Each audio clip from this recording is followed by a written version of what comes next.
नमस्कार दोस्तों, मेरा नाम है विमल सिंह। बालाजी स्टडी अड्डा में आप सभी का स्वागत है। कस्तूरबा गांधी बालिका विद्यालय को लेकर के वैकेंसी अलग अलग जिलों से लगातार निकलती रहती है। उसी क्रम में इससे पहले अभी एक दो दिन पहले एक जिले की बात हमने की थी। यदि पिछला वीडियो नहीं देखा हो, साइड में बटन वीडियो आपको मिल जाएगा। बाकी आपको जिस जिले का जानना हो कमेंट कर दीजिएगा उस जिले का नाम, ताकि जैसे वहां से वैकेंसी आती है हम आप तक पहुंचा सके। तो यहाँ पर सबसे पहले बात करते हैं कौन कौन सी वैकेंसी है। तो पूर्णकालिक शिक्षिका में भाषा की वैकेंसी है टोटल एक, और यहाँ पर विज्ञान विषय पूर्णकालिक शिक्षिका में टोटल 3 वैकेंसी। पूर्णकालिक शिक्षिका गणित विषय की वैकेंसी टोटल एक। पूर्णकालिक शिक्षिका अंग्रेजी विषय की वैकेंसी टोटल 4 है। ये कैटेगरी वाइज आप देखते हुए चलिएगा। सबसे पहले अनारक्षित सेक्शन है, फिर ईडब्ल्यूएस, फिर अन्य पिछड़ा वर्ग, फिर अनुसूचित जाति, फिर अनुसूचित जनजाति। पूर्णकालिक शिक्षिका सामाजिक विषय में अगर आप देखेंगे तो टोटल 2 वैकेंसी हैं, और फिर यहाँ से अंशकालिक स्टार्ट हो जाता है। देखिए, पूर्णकालिक जितने भी विषय को लेकर के वैकेंसी हैं, आपका क्या होना चाहिए उससे रिलेटेड। जैसे भाषा के लिए अगर आप भर रहे हैं तो हिंदी और संस्कृत से स्नातक होना चाहिए, अपर प्राइमरी का टेट होना चाहिए। विज्ञान के लिए जेडबीसी वर्ग से स्नातक और अपर प्राइमरी का टेट। गणित विषय के लिए पीसीएम वर्ग से होना चाहिए और अपर प्राइमरी का टेट। अंग्रेजी के लिए इंग्लिश से स्नातक, और इसी प्रकार सामाजिक विषय के लिए भूगोल, इतिहास और नागरिक शास्त्र में से किसी एक विषय से स्नातक और अपर प्राइमरी का टेट। अब यहाँ से अंशकालिक शिक्षिका में कंप्यूटर विषय की टोटल 6 वैकेंसी हैं, जिसमें से 3 एक एक इस तरीके से डिवाइड है। कंप्यूटर प्रशिक्षित स्नातक होना चाहिए। अंशकालिक शिक्षिका में स्काउट गाइड और शारीरिक शिक्षिका की वैकेंसी टोटल 3 है, 1 0 1 1 करके। और इसी प्रकार इसमें कला, क्राफ्ट, संगीत, गृह शिल्प है, तो इसी से ही संबंधित आपका स्नातक होना चाहिए। वही चीज़ यहाँ पर बात की गई है। लेखाकार की वैकेंसी भी है, जहाँ पर टोटल एक वैकेंसी है। यहाँ पर ग्रेजुएशन आपका कॉमर्स से होना चाहिए और एमएस ऑफिस पर कार्य का ज्ञान होना चाहिए। ओ लेवल डिप्लोमा या उसके समकक्ष को योग्यता।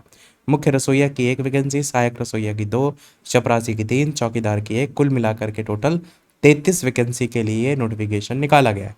जी, यहाँ पर जितने भी ये लास्ट वाली आप वैकेंसी देख रहे हैं, इन सभी के लिए कक्षा 8 उत्तीर्ण होना चाहिए और अभ्यर्थी शारीरिक रूप से अक्षम या संक्रामक रोग से ग्रस्त नहीं होना चाहिए। ये वैकेंसी कहाँ से निकली है? तो ये वैकेंसी कुशीनगर से जो है वो निकली है, जिला बेसिक शिक्षा अधिकारी। इसमें वही बताया गया है कि ये जो वैकेंसी निकली है कुशीनगर से, इसमें टोटल 14 कस्तूरबा गांधी बालिका आवासीय बालिका विद्यालय जो हैं, इनमें रिक्त पदों के लिए ये वैकेंसी निकाली गई है।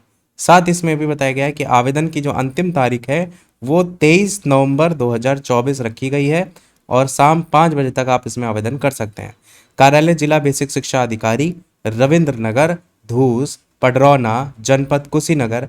इसमें पिन कोड दिया गया है। इसमें निर्धारित शर्तों के आधार पर आप पंजीकृत डाक के माध्यम से आवेदन पत्र यहाँ पर दे सकते हैं।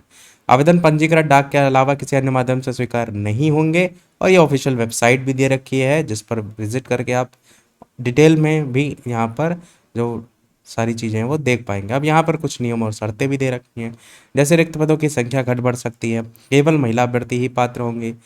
आवेदन जो भी करेंगे उसके ऊपर आपको आरक्षण, विषय का नाम, ये सारी चीज़ें लिखनी होंगी। Minimum age 25, maximum age 45। निर्धारित प्रावधान के अनुसार आरक्षण जनपद स्तर पर आपको दिया जाएगा। लास्ट डेट मैंने ऑलरेडी बता दी। और आवेदन पत्र के साथ साथ 2 लिफाफे जिस पर 42 रुपये का डाक टिकट लगा हो, अभ्यर्थी का नाम, पता, मोबाइल नंबर, पिन कोड, ये सारी चीज़ें लिखी हुई। उपरोक्त विज्ञप्ति को किसी भी समय निरस्त करने का अधिकार भी होगा। अपूर्ण हस्ताक्षर या कटिंग, ओवर राइटिंग, ये सारी चीज़ों के कारण रिजेक्ट भी हो सकता है। किसी भी सेवा में बर्खास्त वगैरह अगर हैं, 2 सिद्धियाँ, दिवालियाँ हैं, तो आपका अहिर नहीं होंगे। शैक्षिक योग्यता संबंधी प्रमाण पत्रों का सत्यापन अनिवार्यता जो है वो आपका कराया जाएगा। चयन के पूर्व या पश्चात किसी भी प्रमाण पत्र में अगर कोई त्रुटि होगी तो कार्रवाई की जाएगी। और 11 माह 29 दिन का ये टोटल अनुबंध पर आपको रखा जाता है। कार्य अच्छा होता है तो आगे भी रख लिया जाता है।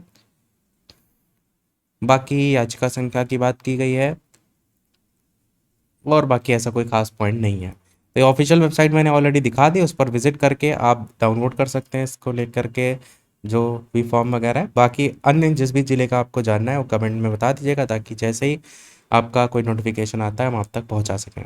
यही था हमारे इस ओवरऑल अपडेट में। कोई प्रश्न हो कमेंट में पूछ लीजिएगा। वीडियो लाइक, शेयर, सब्सक्राइब कीजिएगा। मिलते हैं अगले अपडेट में, तब तक के लिए नमस्कार, जय हिंद।